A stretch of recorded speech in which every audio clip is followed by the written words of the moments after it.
Genesis from the Bible tells us a long story about Abraham. Abraham was called before God, and he left his home country and went to Canaan with his wife and nephew. In a strange land, Abraham overcame his days of hardship, filled with droughts, wars, and days without descendants. With his son Isaac, he lived his life fighting hardship in Canaan. One day, Abraham made a request to Eliezer, his most trusted servant. Abraham asked, "I wish to find a wife for my son Isaac, but I don't want her to be a Canaanite because they don't know God. I want her to be from Haran, from my home country." Abraham made another request to Eliezer. He asked that the woman to be Isaac's wife be brought to Canaan to live in Canaan with Isaac, instead of Isaac going to Haran to live there. Abraham wanted to live in Canaan, God's promised land, with all of his family and descendants. Eliezer arrived in Haran, Abraham's home country, with 10 camels full of gifts for Isaac's wife and her family.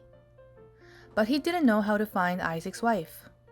So he prayed, "May it be that when I say to a young woman, 'Please let down your jar that I may have a drink,' and she says, 'Drink, and I'll water your camels too,' let her be the one you have chosen for your servant Isaac. By this I will know that you have shown kindness to my master." As soon as he prayed, a woman came to the spring. The servant hurried and said to her, "Please give me a little water from your jar." And she said, "Drink, my lord."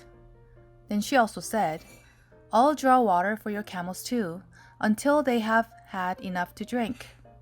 How surprised Eliezer must have been to hear that. This woman was Abraham's relative.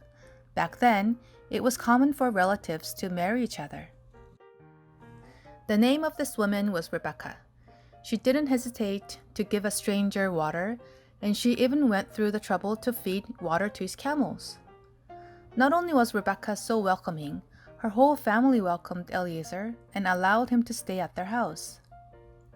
Because of their warm words and actions, Rebekah was able to get married to Isaac and join a family line of faith.